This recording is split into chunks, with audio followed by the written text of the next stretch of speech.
말은 아니지만 내 안에 내면 본능이 계속 분류의 기준을 낳고 그렇기 때문에 성 역할에 대한 기준을 만들지 않나. 좀 형식적인 얘기 말고 좀 사회적인 부분에서 보면은 아무래도 가정 환경이라든지 뭐 주위 사람들, 주위 환경이 가장 큰 영향을 미치지 않을까 싶어요. 이게 성에 대한 정보를 쉽게 얻을 수 있는데 이럴 때 이제 정확한 정보랑 잘못된 정보 사이에서 어린아이들 같은 경우에는 자기가 판단을 해서 이렇게 수용하는 게 어렵다 보니까 이런 것들도 또 이런 성 역할 형성 과정에서 어긋날 수 있지 않나.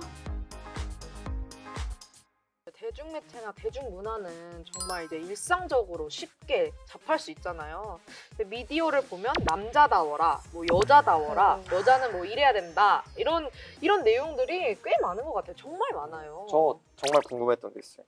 그 뉴스를 보면 이렇게 남자랑 여자 이렇게 앵커가 앉을 때 나오는데. 항상 남자가 왼쪽에 앉고 여자가 오른쪽에 앉더라고요. 근데 제가 얼마 전에 수업 시간에 배웠는데 왼쪽에 앉는 사람이 중심이 되는 사람이라고 하더라고요. 맞아요. 우리가 볼 때 왼쪽을 먼저 보게 된대요. 무의식이. 그래서 여자는 왜 왼쪽에 앉은 적이 없지? 약간 한 번도 맞아요. 본 적이 없는 것 같아서. 그리고 다루는 내용도 좀 달라요. 남자 앵커가 소개하는 내용은 뭐 정치라던가 비교적 조금 더 중요하다고 문제 좀 심도 있게 다뤄야 하는 내용을 다루고, 여자 앵커들은 뭐 조금 연예나 가십거리들 위주로 많이 보도를 하죠. 그리고 또 남자 앵커들은 조금 나이가 있고 이런 사람들을 선호하고, 여자 앵커들은 꽃이다라고 얘기를 하잖아요. 뉴스보다 저는 드라마를 볼 때 좀 성 역할에 대한 구분이 많이 나왔다고 생각을 해요. 남자는 돈 벌고 여자는 집안일하고. 네, 가정주부로 나오거나, 아니면 항상 남자는 부자고 여자는 가난한데 남자가 역경을 이겨내면서 전형적인 캔디걸. 네. 캔디걸. 그런 경우도 있고, 뭐 군인, 의사, 그리고 경찰 같은 직업군은 남자의 비율이 굉장히 많았었거든요. 저는 황금 시간 때 되게 드라마나 영화 같은 걸 되게 좋아해서 자주 보는 편인데, 항상 등장인물들이 보면 남자는 좀 능동적이고 이렇게 정장 스타일을 입고 돈을 벌어오는 사람이 좀 많고, 여성은 되게 뭔가 자기 주장이 뚜렷하지 않고 수동적인 인물로 객관화시킨 경우가 많더라고요. 좀 부잣집에서 많이 그랬던 것 같거든요, 드라마상에서. 맞아요. 진짜 가부장의 딱 좋은 사례라는 느낌이 들어요. 일해주시는 파출부 어, 분들도 다 여자분이고, 그리고 또 같이 일하는 분이라도 파출부는 여자분이고 기사님은 남자분이잖아요. 맞아요. 근데 파출부 아줌마는 아줌마예요. 근데 운전해주시는 분은 기사님. 기사님이거든요. 맞아요. 그러니까 이런 사소한 호칭이나 이런 데서도 이런 차이가 딱 나니까. 또 보면 또 노래 가사 속에서도 볼 수 있잖아요. 뭐 최근에 나왔던 뭐 정용화의 여자해 이런 제목도 있고, 뭐 걸그룹 가사는 뭐 여자는 일해야 돼, 향수를 뿌리고 트레바케 이런 거, 남자는 여자를 쟁취해야 해, 뭐 이런 것들. 대체적으로 저희가 얘기를 해보니까 지금까지 솔직히 말하면은 여성들이 좀 성역할에 대해서 피해를 입은 적이 좀 많잖아요.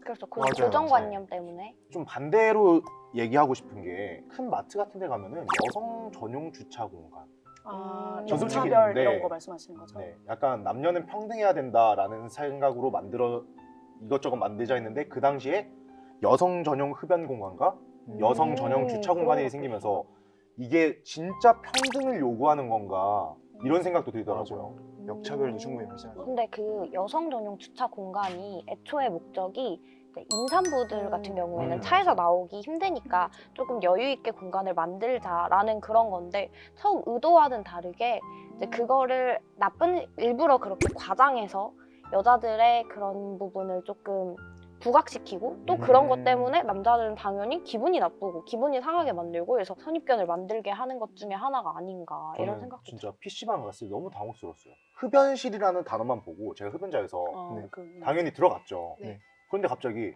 나가셔야 된다는 거야, 아르바이트생이. 그래서 왜요? 이랬더니 자세히 보니까 여성 전용 흡연실이었어요. 우리나라가 되게 가부장적인 사회에서 이렇게 바뀌어가다 보니까 여성들이 그만큼 차별받았던 부분을 좀 배려를 해야 되는데, 그런 거를 좀 적정선을 잘 합의해서 배려를 해야 우리가 양성 모두 평등하다고 느끼는데, 딱 저는 과도기에 와 있는 네, 거 맞아요. 아닌가 싶어요. 뭐 여성 전용 칸이라던가 이런 부분들이 왜 처음 나오게 된 거냐면 여자들이 사회적 약자의 위치에 있고 너무 실제로 많은 여성들이 뭐 죽거나 다치고 있고 그런 위협을 받고 있으니까 그런 사회적 보호망 차원에서 만들고 있는 건데 이거를 어느 정도 선까지 지켜나갈 것이냐 이거는 조금 실효성을 잘 그것도- 따져봐야 네. 되는 것 같아요. 고민을 해봐야겠네요. 또 저는 약간 좀 칭찬해주고 싶은 사례가 있었는데요. 네. 어느 한 4년제 대학교에서 네. 생결이라는 것을 도입했어요. 아, 생리결석. 네. 필요해요. 근데 솔직히 말해서 그런 결석이 없는 곳이 굉장히 많아요. 개인적으로 아픈 정도의 차이가 있지만 맞아요. 네, 근데 좀 맞아요. 유난히 맞아요. 아픈 날은 진짜 힘들어요. 제 친구 중에는 생리 때마다 응급실을 가는 친구가 어, 있어요. 제 거의 친구. 정말. 좀 심한 친구는 제 친구는 기절을 하더라고요. 맞아요. 어. 쇼크가 오는 경우가 진짜 많고 그런 거를 도입하는 게 물론 단점도 있고 부작용도 있겠지만 좀 어느 정도는 좀 도입을 맞아요. 하고 맞아요. 해야 할 진짜. 그런 게 이런 아까 말했던 신체적 차이를 극복해 나가는 방법이 아닐까 싶습니다. 그리고 솔직히 말해서 이제 여자들의 생리 문제, 그 남자들의 군대 문제로 SNS만 봐도 댓글들로 엄청 싸우져요. 싸워요. 맞아요. 이제 진짜. 남자들 군대 가는데 뭐 안 해주냐? 나중에 여자들은 애 낳아주지 않냐? 이런 문제로 진짜 1차원적으로 문제로 싸우는데 그거는 근데 비교할 수 있는 네, 문제가 아니잖아요. 비교할 수 없죠. 어떻게 군대 맞아요. 문제도 네. 군대 문제랑 임신 출산이랑 출산의 맞아요. 문제는 맞아요. 너무 별개의 문제라서 옛날에는 뭐 군 가산점 도입 이런 게 있었잖아요. 뭐 큰 건 아니어도 그나마 기분은 덜 나쁘지 않을까 싶어요. 실제 군 생활 중에 처우 개선은 너무나 당연한 문제고 그 이후에 그런 거에 대해서 남성들이 불만을 가지지 않을 수 있도록 네. 뭔가 그런 차원의 보상? 아 여자는 이렇고 남자는 이렇고 이런 편견들이 정말 곳곳에 퍼져 있어서 맞아요. 더 이해하려는 노력을 해야 더 좋은 사회가 만들어지지 않을까. 자칫하면 또 거기에 휩쓸리기도 하고 맞아요. 그럴 수 있잖아요. 좀 맞아요. 건설적인 이야기를 해야 되는데. 아니, 사실 제가 뭐 춤을 좋아해서일지는 모르지만 방탄소년단 그렇죠. 요즘 되게 요즘 핫하죠. 핫하잖아요. 그런 보이그룹을 더 좋아하는데 근데 이걸 가지고 게이라고 놀림을 맞아요. 받은 적이 있거든요. 야 너 게이야 이렇게. 그래서 정말 이런 시선이 정말 잘못된 것 같아요. 저도 막 스킨로션이나 이런 걸 진짜 엄청 단계적으로 좀 세세하게 바르는 편인데 네. 여성 친구들이 놀러 왔을 때 야, 너 남잔데 나보다 화장품 많다. 음. 이런 말을 들었을 때 정말 아무렇지 않게 넘겼지만 갑자기 또 이런 사례가 이런 생각이 나네요. 그쵸. 왜냐면은 사실 똑같은 피부잖아요. 똑같은 사람 맞아요. 피부인데 여자들의 단계는 스킨, 로션, 에센스, 에멀전, 뭐 에센스에다가. 앰플, 에센스 엄청 많은데 남자들은 대부분 남성들을 타겟으로 나오는 화장품 자체가 올인원. 올인원으로 많이 나와요. 맞아요. 한 번에 하지만 끝내는. 저는 맞아. 리퀴드, 세럼, 크림, 수분, 어. 밤 약간 이렇게 오. 전 로션밖에 안 발라요. 근데 이게 또 대표적인 사례를 보여줘요. 이런 게 좋은 거예요. 사람의 개인적인 차이죠. 맞아요. 네. 이거는 네, 조금 이게 또 일반화시키는 건 아닌데 제가 보면 이렇게 남자분들은 보통 기계를 또 잘 다루시는 분들이 많죠. 있잖아요. 관심을 갖죠. 근데 저는 성주이보다는 제가 좀 잘 다루지 않나. 네. 기계를 정말. 네.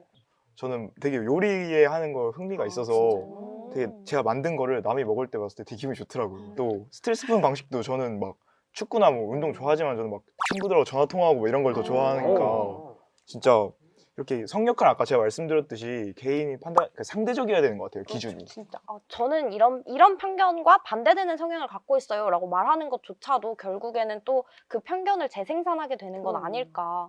그래서 그냥 정말 편견이라는 말보다 그냥 나다운 것, 여자다움, 남자다움 이런 거 말고 나다운 것. 그걸 찾는 게 제일 중요하지 않을까. 네, 앞서 말했듯이 나다움 찾기를 해야 하지만 이제 과거에는 성역할 구분이 너무 엄격해서 비정상적으로 간주되었던 그런 부분들이 많았던 것 같아요.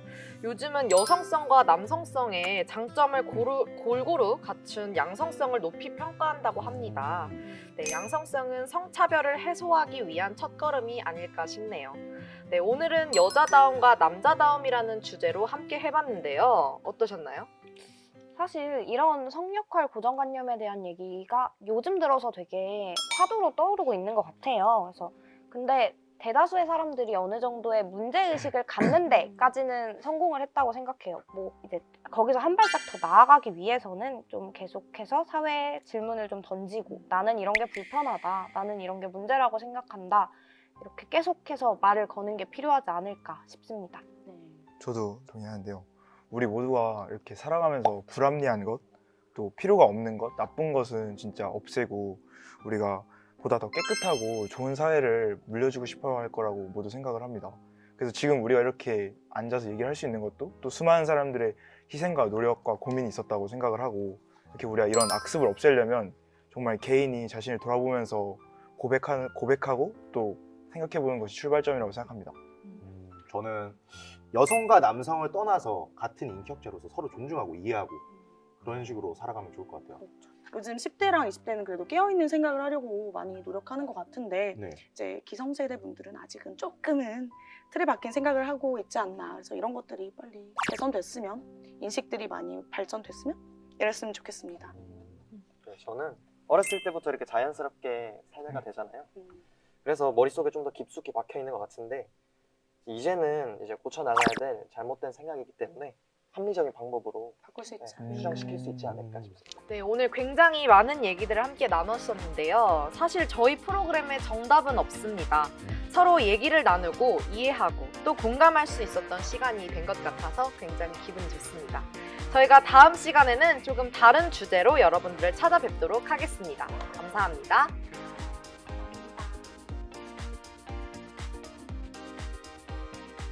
한 명과 동거했던 사람 그리고 100명과 연애했던 사람 중에 과연 누구랑 연애를 했을지에 대해 부모님이 이제 반대를 한다. 내 인생인데. 마음이 잘 맞고 정말 안심할 수 있는 친구라면은 뭐 일주일이나 하루라도 당장 같이 하루를 보낼 수 있을 것 같아요. 아유, 정신 차려 미친놈아.